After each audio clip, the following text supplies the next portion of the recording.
Baik, Assalamualaikum warahmatullahi wabarakatuh. Saya Aditya Trinugraha dari kelas E Akuntansi 2021 akan memaparkan tugas 5, teori perilaku konsumen sebagai teori atau materi untuk UTS pengantar ilmu ekonomi. Kita langsung ke ringkasan teori perilaku konsumen. Yang pertama adalah asumsi-asumsi utama sebagai berikut. Yang pertama, barang atau komoditas, utilitas atau utility, hukum pertambahan manfaat yang makin menurun, atau the law of diminishing marginal utility, konsistensi preferensi atau transitivity, yang terakhir pengetahuan sempurna atau perfect knowledge. Ada yang kedua, teori kardinal, cardinal theory. Teori kardinal menyatakan bahwa kegunaan dapat dihitung secara nominal, sebagaimana kita menghitung berat dengan gram atau kilogram, panjang dengan sentimeter atau meter. Sedangkan satuan ukuran kegunaan adalah util.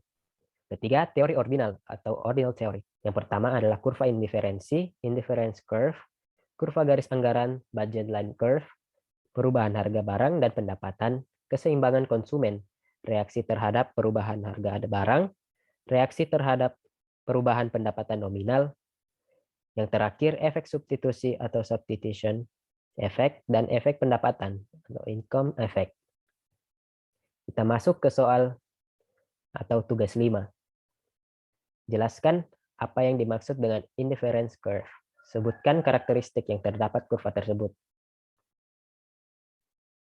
Yang pertama adalah indifference curve atau kurva indiferensi adalah kurva yang menghubungkan titik kombinasi dari sejumlah barang tertentu yang dikonsumsi dan memberikan tingkat kepuasan yang sama, atau keadaan di mana keadaan indiferen dalam mengonsumsi berbagai jenis barang. Adapun karakteristik kurva indiferensi yaitu sebagai berikut. Yang pertama, memiliki kemiringan yang negatif. Bila jumlah suatu barang dikurangi, maka jumlah barang yang lain harus ditambah agar dapat memperoleh tingkat kepuasan yang sama. Yang kedua, tidak dapat berpotongan. Dan yang terakhir, lambung terhadap titik origin. Soal kedua yaitu apa yang dimaksud dengan budget line? Jelaskan dengan menggunakan gambar. Pengertian budget line adalah garis yang menghubungkan titik-titik antara kombinasi barang X dan Y yang mampu dibeli konsumen pada tingkat pendapatan tertentu. Adapun contoh kurva budget line yang terdapat pada gambar. Baik, soal selanjutnya. Soal ketiga, yaitu jelaskan mengapa konsumen merasa tidak nyaman jika produk yang mereka konsumsi dibatasi. Hal ini dikarenakan pada dasarnya seorang konsumen akan mengonsumsi suatu produk hingga ia merasa puas. Apabila seorang konsumen dibatasi, maka hal tersebut akan membuat konsumen kurang atau bahkan tidak merasa puas dengan produk yang dikonsumsinya. Soal selanjutnya yaitu seorang konsumen membeli mangga dan durian, dan nilai guna total dari memakan masing-masing buah tersebut adalah seperti yang ditunjukkan dalam tabel di bawah. Skala guna marginal akan barang X dan Y adalah sebagai berikut tertera pada gambar. Kita ke poin soal A. Tentukan nilai guna marginal dari memakan barang X dan Y. Tabel yang tertera pada gambar adalah seperti pada soal, dengan mengisi MUX dan MUY.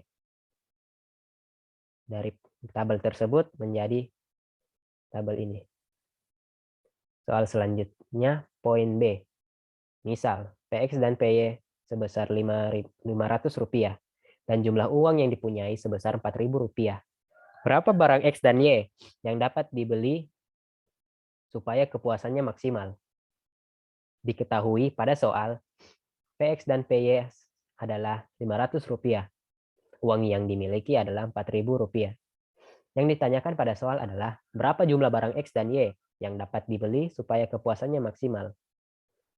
Penyelesaiannya adalah berikut. PX sama dengan Rp500. Sama dengan X sama dengan mangga.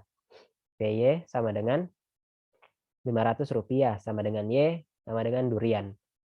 dimasukkan pada rumus 4.000 per 500 sama dengan 8. 8 pun dibagi menjadi 2 bagian, yaitu 4 durian dan 4 mangga. 4 durian dikali Rp500 sama dengan Rp2.000. 4 mangga dikali Rp500 sama dengan Rp2.000. Dengan total demikian adalah Rp4.000. Jadi, jumlah barang X atau mangga dan Y atau durian yang dibeli untuk mencapai kepuasan maksimal adalah mangga 4 buah dan durian 4 buah. Poin C. Lukislah grafik TU dan MU-nya. Adapun grafik TU dan grafik MU yang tertera pada gambar. Pada grafik TU, terlihat di grafik, yaitu mengalami kenaikan. Sedangkan pada grafik MU, terlihat pada gambar, yaitu penurunan grafik. Pada grafik. Baik, itulah pemaparan tugas UTS dari saya. Kurang lebihnya mohon dimaafkan. Wassalamualaikum warahmatullahi wabarakatuh.